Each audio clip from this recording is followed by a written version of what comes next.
What's up, ladies and gentlemen? Kevin Cage back with the third video today. Can't believe it, but I've been slacking on videos, so of course I want to get some information out while we are above 60 cents.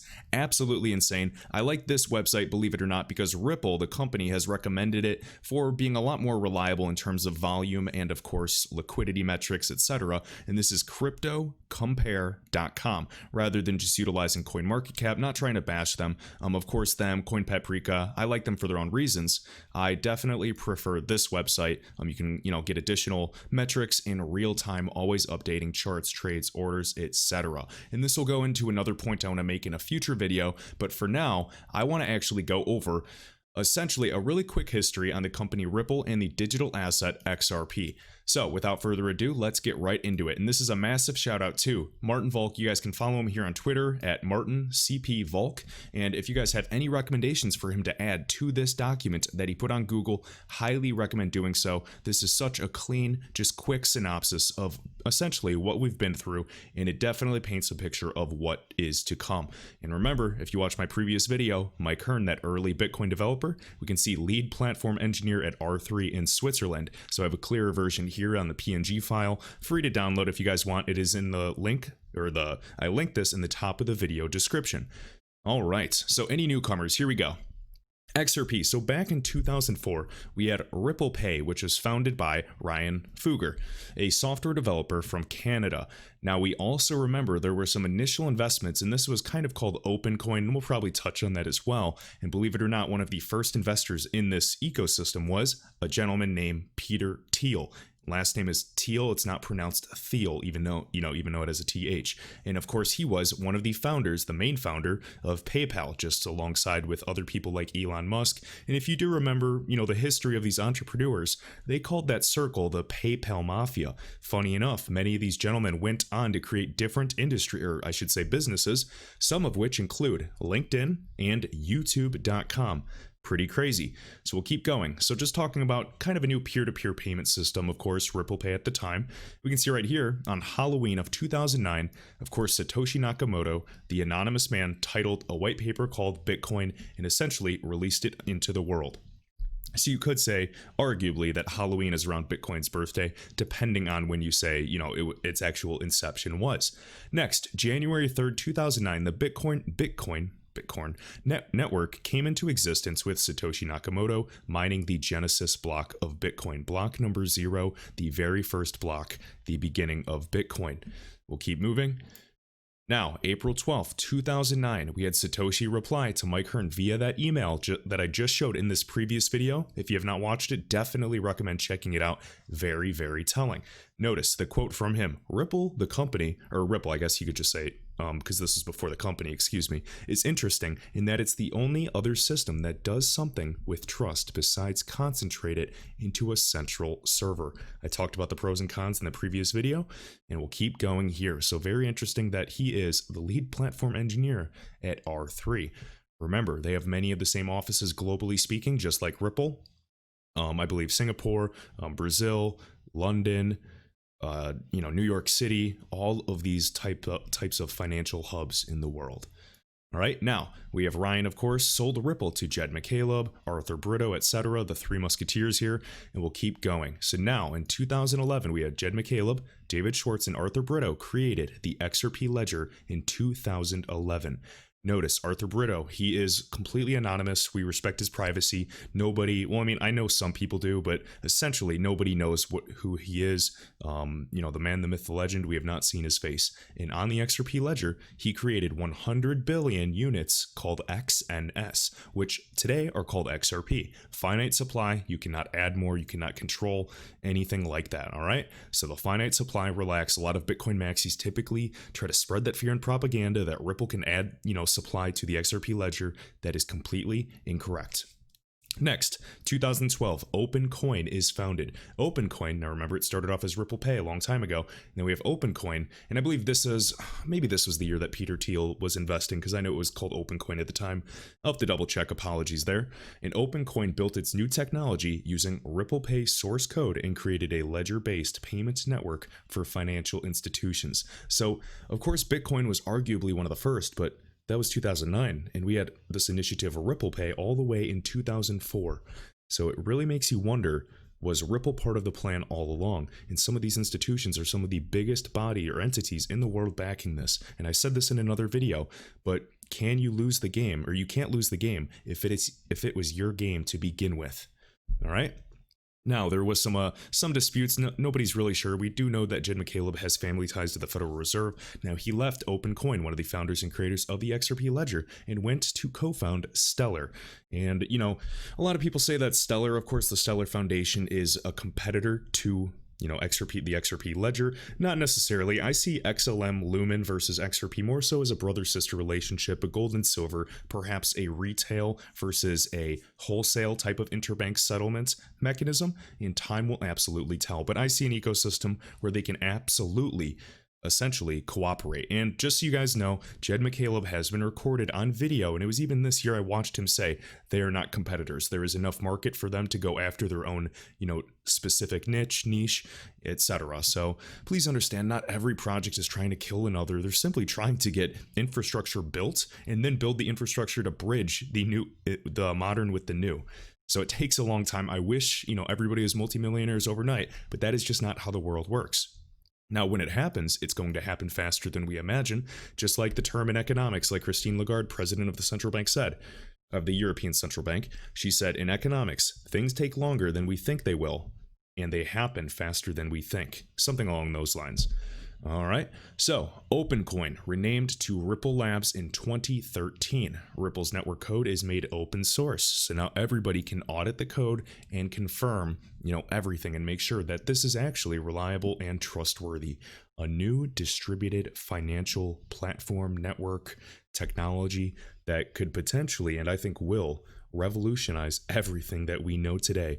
And everything that we consider trust or finance. And I think, 10 years from now, we're going to look back at our current centralized systems and scoff and just ask, how on earth did we ever even utilize that technology? And that's exactly how it is. Just like when we look back and laugh at people that, utilize landlines and wonder how anyone ever survived with a cell phone driving around, it's the same concept. Always leveling up. Next, 2015, the company named Ripple Labs. So it went from Ripple Pay to essentially OpenCoin to Ripple Labs. And now, so Ripple, and then shortened to Ripple for short and sweet. And notice that Ripple is essentially centered around water. We had original, the software, suite of software was Xcurrent, Xrapid.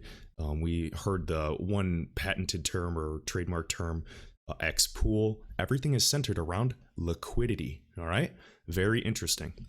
As we're also, for all of you people that are into that stuff, we're also entering the age of Aquarius. Fun fact. And, that could just be an absolute coincidence, to each their own. Now, May 18th, 2016, SBI Ripple Asia, formed by Ripple and SBI Holdings. Now, SBI is a behemoth in Japan. Essentially, SBI wants R3 and Ripple to work together. We will see if they get past their differences, if they'll ever even work together. Will they compete? Who knows? All right. It's just fun to imagine that. Now, Ripple gets the BIT license from New York State Department of Financial Services, the DFS. Now, I know many of you know this, and let me see if I can find this. So this is in 2016. Now, right here, 2-minute read, 2016 in June. Ripple receives New York's first BIT license for an institutional use case of digital assets.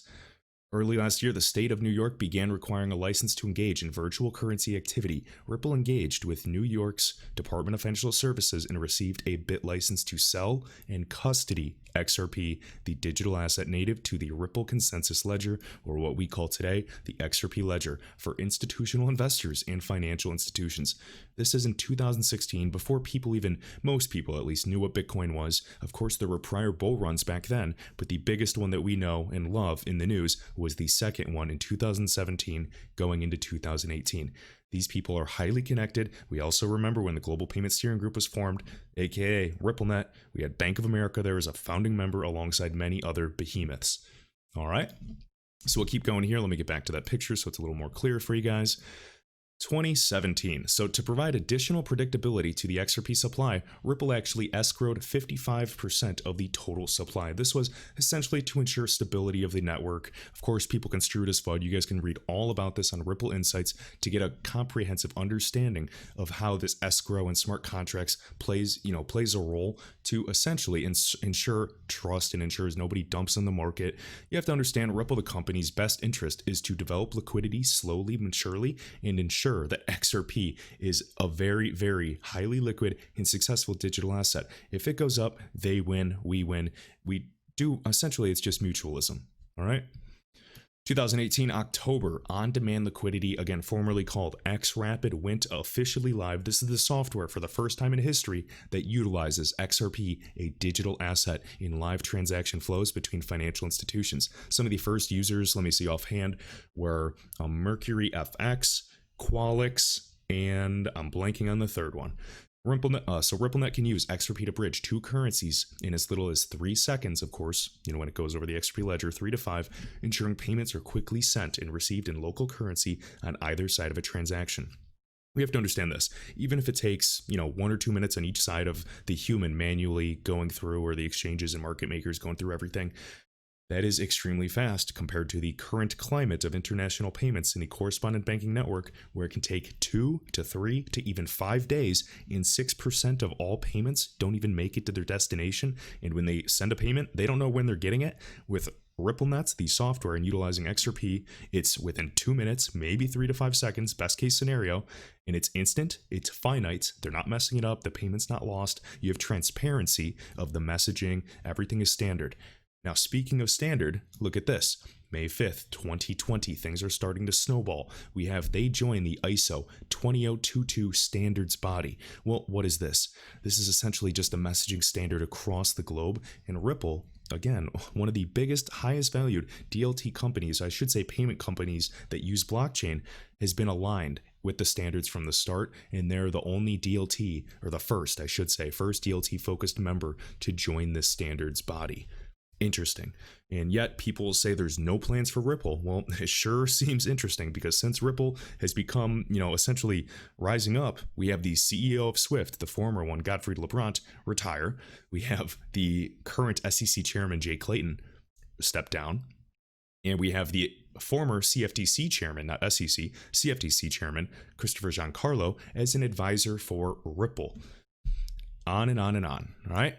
Now, RippleNet Cloud, we finally had this deployment. Now, essentially we can get RippleNet ready to go via a single API within 8 weeks, give or take. That's distributed. Redundancy, we get the benefits. Now, June 18th, 2020, PayID, an open source solution to unify payments, is created.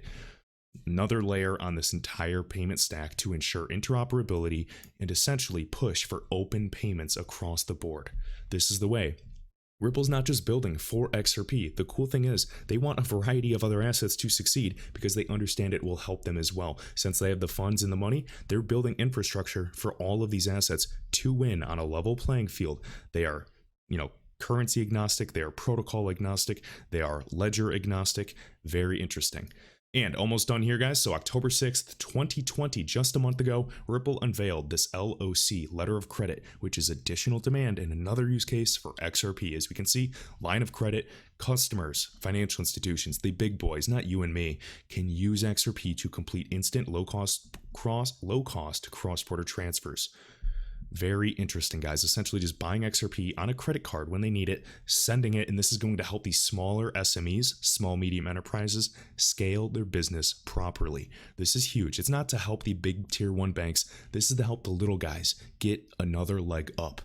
All right, November 6th, 2020, we also discovered PayString, a new trademark applied for by Ripple. Last but not least, you can see the total XRP that's been distributed in the circulating supply. You can see about 48 billion is still locked up. Now, each and every month, they can release a certain amount. Whatever is not released will go back in to escrow and add another month to that contract.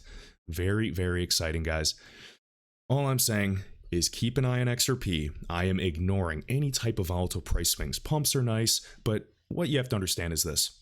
Utility is being built, so we cannot rule out pumps, dumps. At the end of the day, we are looking for higher lows to be formed in this market. We want the ground floor of utility to rise, both the ground floor of speculation and utility. So if all of a sudden there's FUD, everybody's terrified, everybody starts selling XRP, I want that new bottom of the market to be 20 cents. I want it to be 30 cents. I want it to be 50 cents. I want the new bottom to be $1. And again, as it grows, this is what I'm, valuing and focusing on for the time being. We can compare, of course, 150 plus validators globally. This is just a screenshot off of Ripple's website, and just compare it. So, of course, settlement time matters, scalability matters. We know the scalability comment here for Visa as well can scale up to handle the same throughput as Visa. And this was dated July 15th, 2019. Eco-friendly, also teaming up with Energy Web Token, EWT, another cryptocurrency that you should definitely be looking into. All right, so hopefully that was enough, guys. I'm going to get going on another video, and I will see you in the next one.